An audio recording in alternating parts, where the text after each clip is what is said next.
Baik, Assalamualaikum warahmatullahi wabarakatuh.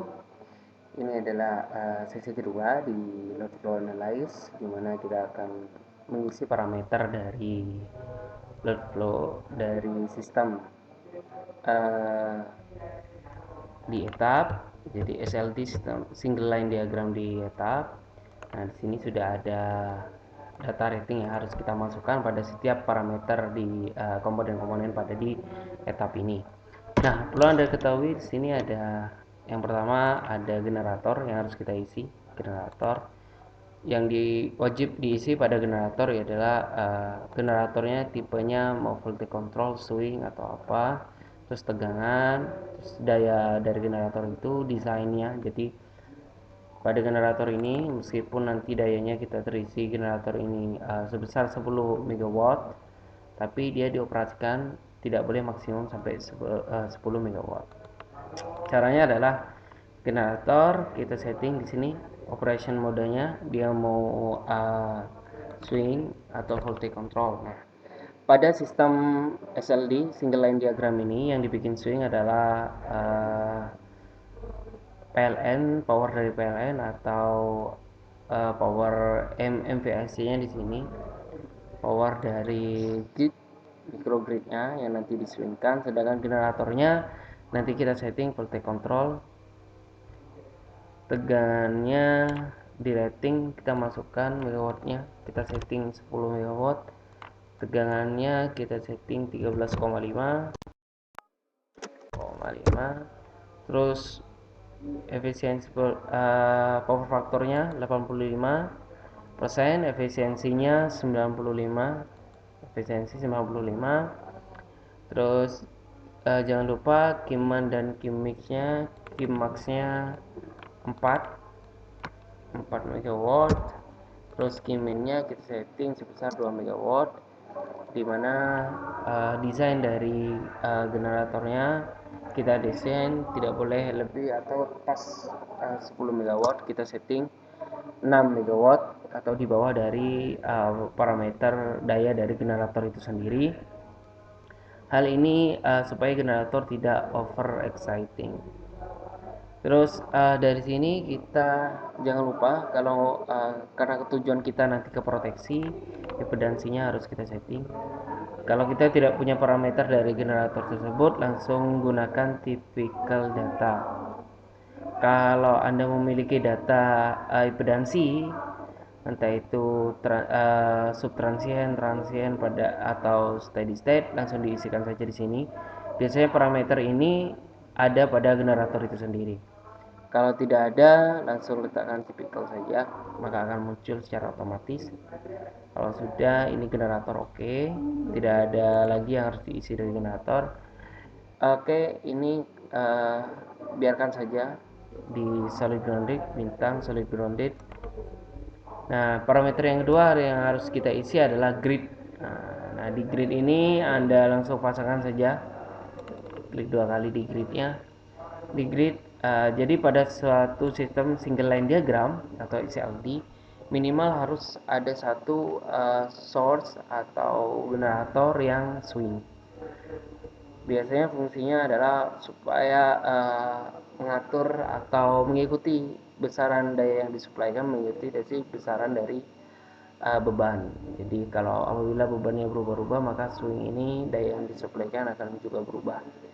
Nah, ratingnya juga sama, masukkan tegangannya 70 kV, 70 kV, MVIC-nya. Nah, di short circuit kita isinya dari short circuit, ini adalah besaran daya yang nanti disuplai apabila terjadi short circuit 3 fase maupun 1 fase. Nah, kita coba pasang saja di sini 50 MVIC. Oke, semuanya terapkan seperti ini. Nah, di sini karena kita tujuannya nanti short circuit juga, maka positif sequence, negatif sequence, zero sequence juga harus ada. Nah, apabila kurang parameter yang diisi di sini, Anda bisa lihat di PowerPoint dari yang sudah kami upload di video ini. Apa saja parameter yang diisi? Di sini XR juga diisi. Di sana kita isi dengan 8, single fase juga isi 8 aja. Nah, semuanya akan terpasang semua seperti ini. Rating sudah, Suzuki sudah. Nah, besaran tegangan atau daya yang disuplai baik MV atau MVAR-nya menyesuaikan dari beban yang dibutuhkan oleh beban. Makanya kita setting di sini swing. Oke, kalau sudah selesai. Nah, parameter yang berikutnya kita ada pada parameter trafo.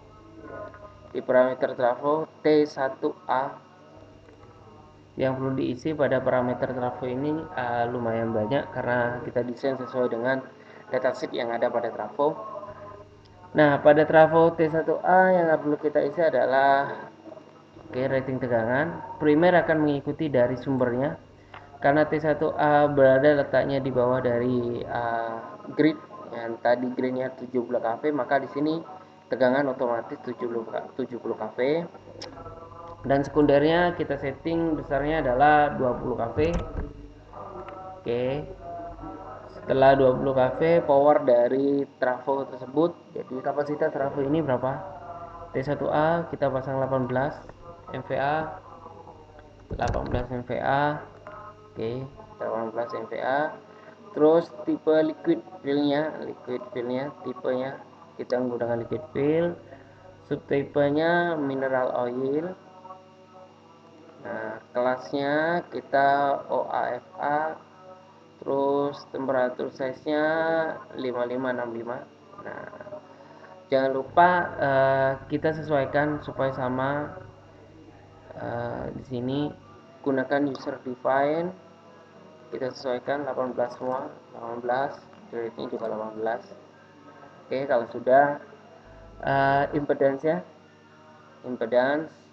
jadi kalau Anda tidak memiliki data impedan, gunakan tipikal saja. Kalau punya data impedan, silakan masukkan impedansinya. Oke, kalau sudah selesai, di oke saja. Langsung menuju T1B. Anda bisa langsung T1B, klik 2 kali pada T1B, masukkan datasheetnya juga, datanya dari tegangan 13,5, rating tegangan 13,5, bawahnya 20. Karena kita sudah pasang tegangan pada bawah trafo ini, pasti T2 sekundernya pasti menggunakan tegangan 20 kV. Nah, MVA-nya dayanya sebesar kapasitasnya 19 MVA sama. Liquid ini juga menggunakan mineral oil untuk peredamnya, kelasnya OFA. OFA ini maksudnya kita menggunakan udara untuk sistem peredaman dari RC-nya 556. User define gunakan 15, kita samakan 15. Oke. Pendinginnya menggunakan fan, oke. Impedansinya tipikal. Nah, oke, kalau sudah selesai. Setelah itu T2A sebelah sini. T2A sama, ratingnya juga dipasang. T2A ratingnya adalah 9. Liquidnya tetap mineral oil, kelasnya dia menggunakan OFA 5556. User refine kita gunakan 9, yang bawah juga 9. Untuk mengubah agak lebih cepat tinggal digeser saja. T2B langsung pasang T2B 0 kV, atau ini besarnya sebesar 400 volt. Ini kelas TR, tegangan rendah, jadi dari ini adalah trafo TR dari 20 ke 400 volt. Nah, setelah itu rate-nya sebesar 5 MVA. Liquidnya sama, ada kelasnya mineral, OAFA juga sama, temperatur sama, user define disamakan setiap menggunakan peredamnya. Impedansinya tipikal juga sama. Setelah itu baru menuju ke T3A trafo T3A. Rating trafo T3A primernya T2A T2A sekundernya belum diisi tadi 3. Lah di T3A kita nanti akan setting 1.3A tegangannya 3,06, sebenarnya adalah 0,4 atau 400 volt. Terus setelah itu kapasitas dayanya 3 mVA, redamnya liquid fill, subdividernya kita menggunakan mineral oil YFA 6565. Jangan lupa user define, impedansinya tipikal. Oke, ketika udah selesai, setelah itu kita menuju ke kabel. Nah, pada kabel ini yang harus kita masukkan parameternya itu adalah mulai dari parameter panjangnya kabel 100, jangan lupa diarahkan ke meter 100 meter, terus diameternya 1,5 dengan library-nya 497. Kita ke library, masuk ke nomor 497 dengan frekuensi 50, terus tegangannya 20 kV. Karena letak kabelnya ada pada 20 kV, maka kita menggunakan tegangan kabel yang digunakan untuk tegangan 20 kV. 3 core, di dalamnya ada 3 core XTPI Hesium, oke, dengan diameternya 85, sehingga kita di sini menggunakan 85.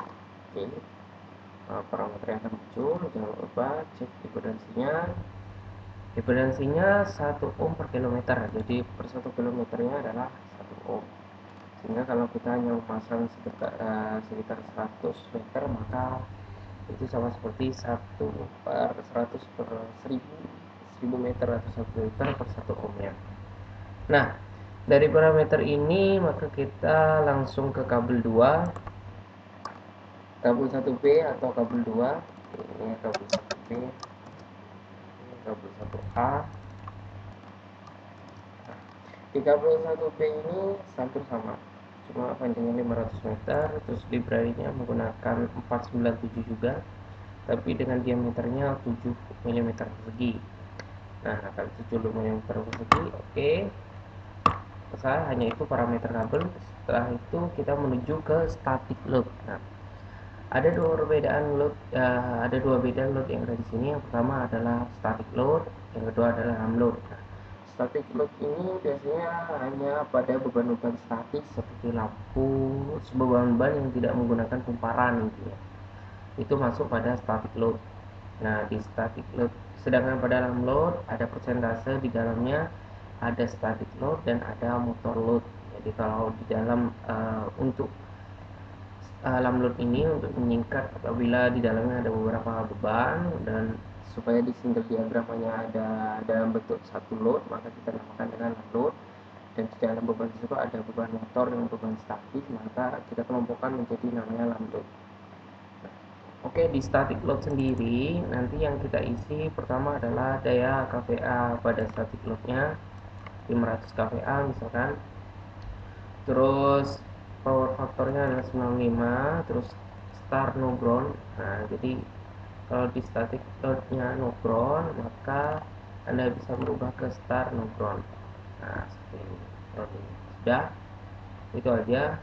Terus di static load yang kedua, yang diisi adalah dayanya ada 1000 kVA, 1000 kVA, power faktornya 95,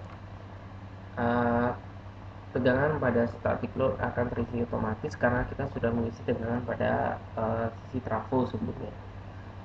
Nah, grounding ini menggunakan star no ground. Oke, itu aja yang diisi pada static load. Berikutnya adalah pada hum load. Hum load itu adalah yang terisi bentuknya seperti ini.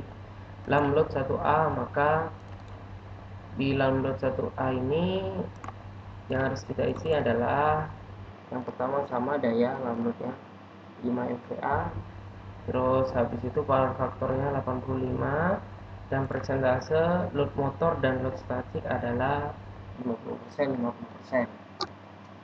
Nah, konstan Z ini adalah beban-beban yang statusnya adalah static load. Kalau konstan kVA ini adalah beban-beban yang statusnya dia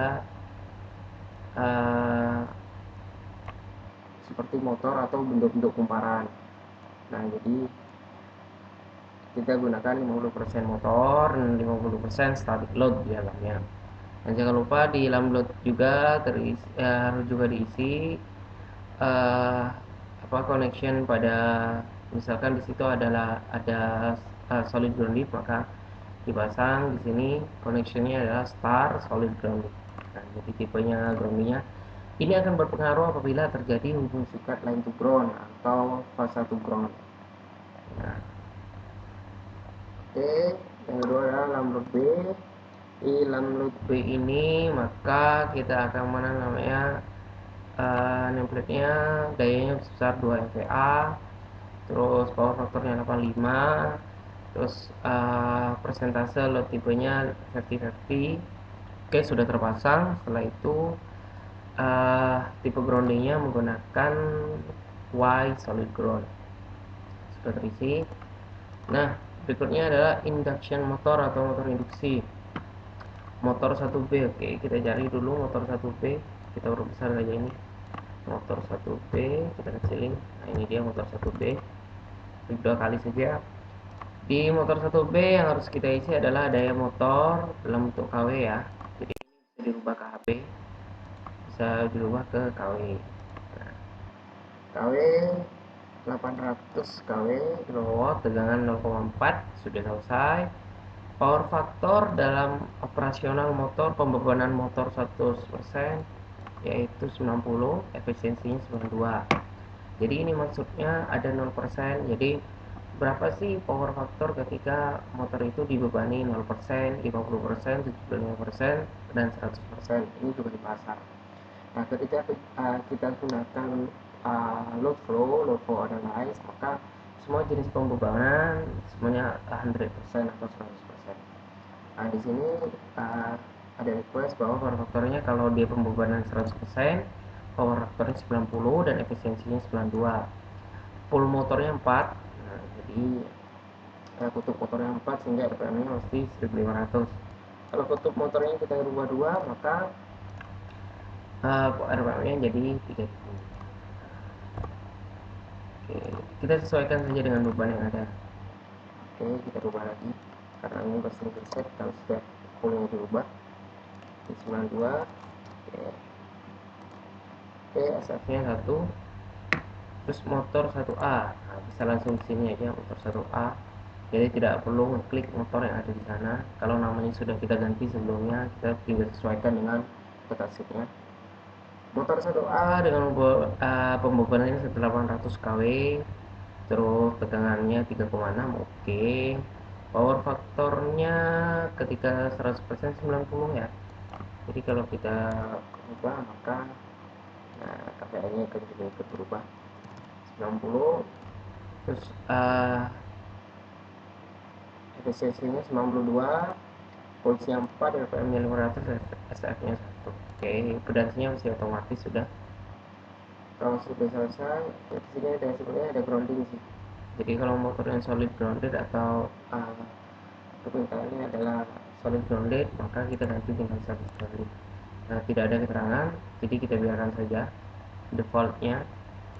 Terus motor 2B, oke, motor 2B nameplate-nya 350, sudah sesuai, tegangannya 0,4, terus 3,6, 90 persentasenya, efisiensinya, power faktornya 90, efisiensinya 92, voltnya 4, SF-nya 1. Oke. Yang terakhir adalah motor sinkron. Nah, motor sinkron letaknya ada di composite motor. Nah, ini motor sinkron. Di motor sinkron nameplate-nya adalah pembebanannya 400, tegangannya 3,6, power faktornya ketika 100% itu 100. Tinggal isi di sini. Efisiensinya default saja. Nah, oke, itu saja yang diisi. Nah, semua pembebanan, semua parameter equipment di dalam SLD atau single line diagram sudah terisi. Nah, kita bisa melakukan uji coba load flow analyze. Nah, kita klik PNQ ini, terus kita jalankan PNQ load flow analyze. Nah, akan muncul angka-angka yang ada pada setiap pas dan Nah, akhirnya muncul parameter-parameter yang ada pada bus dan saluran. Nah, dari sini akan saya jelaskan. Ini adalah load flow analysis di etap. Nah, kalau Anda lihat parameter apa saja yang muncul, Anda bisa melihat di sisi kanan sini. Yang warna biru yang berubah persentase ini adalah tegangan di tiap bus. Jadi setiap busnya adalah 100%, ini 100%. 100% adalah 100% dari tegangan bus itu sendiri. Jadi kalau di sini 13,5 maka tegangan busnya itu 13,5. Nah, bisa dilihat Anda pada bus 4. Di bus 4 ini terlihat bahwa tegangannya adalah 20 kV dan persentasenya adalah 98,53%. Jadi tegangan di bus ini ketika dilakukan load flow analysis secara real time maka tegangannya hanya sebesar 98,53% dikalikan 20 kV. Kalau ingin ditampilkan kilovolt realnya maka Anda tinggal klik saja di sini, pilih kilovolt. Terlihat akhirnya yaitu tegangan di bus ini sebesar 19,706 kV atau 19.706 volt. Nah, parameter yang kedua yang bisa Anda lihat di sini adalah KVA, kilovolt yang disuplai oleh generator atau yang menuju ke arah beban di setiap line ini, angka yang paling atas. Jadi ini 4631 KVA. Terus KVA, sorry, 4631 KVA. Terus yang bawah ini itu adalah ampere. Jadi 38,2 ampere. Ini adalah arus. Terus yang nomor 3 ini adalah power factor. Jadi power factor di sisi grid ini sebesar 77,1%. Dari mana saya tahu? Anda bisa lihat di sini. Jadi yang ditampilkan adalah KVA, ampere dan power factor. Anda bisa klik di sini. KVA, ampere dan power factor. Nah, apabila Anda hanya ingin menampilkan KVA atau daya active powernya, Anda tinggal beli KW saja di sini. Nah, 3569 KW, daya reaktifnya sebesar 2151. Nah, bisa Anda lihat di sini, akan muncul di sini. Kalau ingin muncul KVA, Anda pilih ampere saja. Hanya muncul arus dan power factornya. Anda bisa lihat power factornya, bisa dilihat bahwa power factornya yang disuplai oleh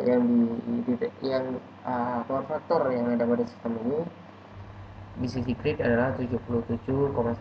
Itu buruk sekali. Nanti kita bisa perbaiki power factornya dengan cara menambahkan dengan kapasitor B. Nah, sebelumnya bisa dilihat di sini. Oke. Nah, di bus ini ada beberapa warna, ada warna hitam, pink ya, dan warna merah. Nah, warna hitam berarti ambang batas tegangan pada bus ini masih dalam taraf normal ya. Jadi drop voltage-nya masih di taraf normal, tidak mencapai persentase drop voltage yang ditetapkan. Jadi kalau Anda lihat di case ini bahwa jadi pada setiap bus tegangan pada bus itu ada beberapa tipe. Jadi dia dikatakan kritikal kalau dikatakan under voltage kalau dia sudah di bawah 95% dari tegangan yang ada, dan dikatakan over voltage kalau 105% di atas tegangan yang ada. Nah, marginal maksudnya adalah posisi dia drop voltage tapi masih di atas ambang batas dari standar drop voltage, maka bisa dikatakan tidak masalah. Cuma sudah terjadi drop voltage sampai 98%. Nah, yang merah ini berarti drop voltage yang ada di sini cukup besar. Nah, kita lihat persentasenya.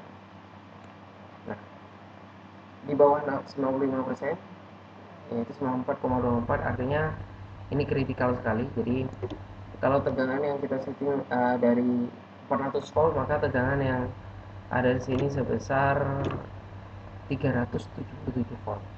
Nah, sebetulnya itu sudah masuk dari kata drop voltage karena dia masih dekat dengan trafo TR dan tegangannya sudah mencapai 377, apalagi tegangan ini sampai pada posisi beban yang ada.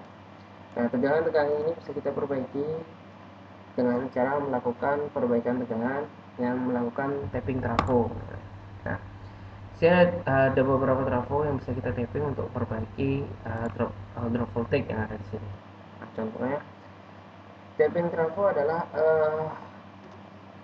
menggeser winding trafo atau memperkecil besaran nilai winding pada setiap trafo, entah itu primer atau sekunder, supaya tegangan yang terjadi yang ada pada sisi primer dan sisi sekunder itu bisa diperbaiki. Tapping trafo bisa kita lakukan dengan cara menggeser back trafo di sini, tapping trafo. Nah, kalau kita geser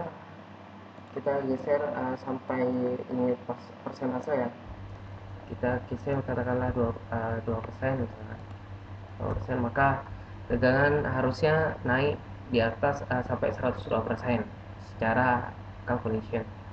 Nah, itu bisa memperbaiki tapping trafo. Nah, Anda bisa memperbaiki tapping trafo dengan cara menggesernya. Nah, tapping trafo bisa dilakukan dengan cara menggeser pada sisi primer ataupun di sisi sekunder. Tapi kita mau tahu bahwa semakin kecil tegangan, maka arusnya akan semakin besar. Nah, kalau arusnya semakin besar, penggeseran tapping trafo akan mengakibatkan namanya arcing atau percikan. Sehingga biasanya kami disarankan bahwa tapping trafo di realitinya itu dilakukan pada sisi primer. Hal itu menghindari percikan yang terjadi pada trafo itu sendiri ketika penggeseran pada tapping atau winding trafo. Nah, misal kita geser di sisi primer, kalau di sisi simulasi Anda bisa lakukan tapping trafo di sisi primer maupun sekunder. Contoh saja kita geser saja minus, maka tegangan windingnya akan winding yang atas nilai N1 per N2, kita nilai N1 kita kecilkan rasionya dengan N2, maka yang terjadi adalah tegangan di sisi sekunder bisa kita perbaiki. Yang tadinya di bawah 90% sekarang sudah diperbaiki sampai 96,63%. Tapping trafo juga bisa dilakukan bukan hanya di trafo di sisi pembebanan, Anda bisa melakukan di sisi atas sehingga sisi bawahnya sudah bisa diperbaiki juga. Itu sisi pada tapping trafo. Nah, bisa Anda lihat di sini, bisa Anda permainkan di sini tapping trafonya. Oke. Yang yang atas, setiap Anda merubah sesuatu mengintip, maka Anda perlu menggunakan analyze atau analyze lagi. Kalau yang bawah ini maka dia akan terus melakukan analyze, sehingga ketika Anda edit lakukan editing trafo, maka dia sudah otomatis tidak perlu diklik kembali. Nah, coba kita perbaiki tapping trafo di sini. Kita rubah tappingnya 0,5%. Nah, oke. Sudah mencapai tapping trafo tidak boleh dilakukan sembarangan ya.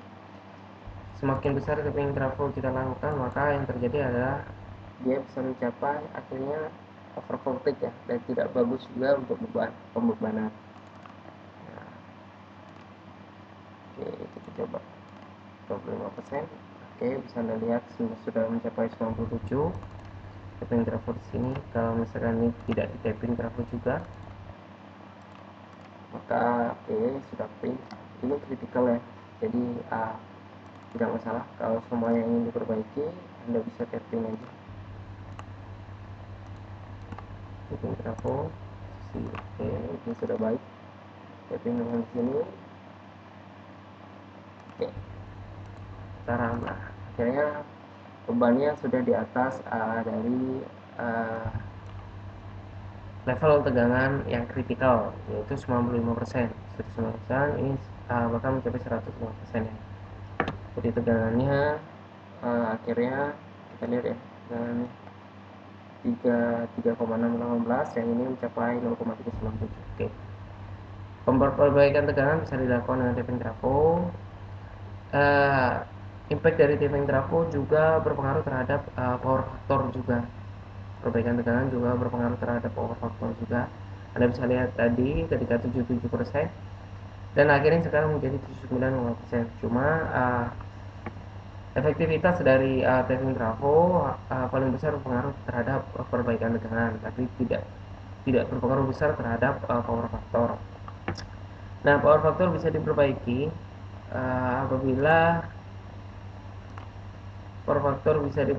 apabila Anda menggunakan kapasitor bank ya. Contohnya di sini. Nah, di pelajaran berikutnya atau tahap berikutnya uh, kita akan belajar bagaimana caranya sih memasang besaran power factor, memasang besaran kapasitor bank yang dibutuhkan untuk memperbaiki power factor pada titik yang kita inginkan. Oke, untuk pertemuan kali ini sampai di sini saja. Sampai ketemu di pertemuan berikutnya. Wassalamualaikum warahmatullahi wabarakatuh.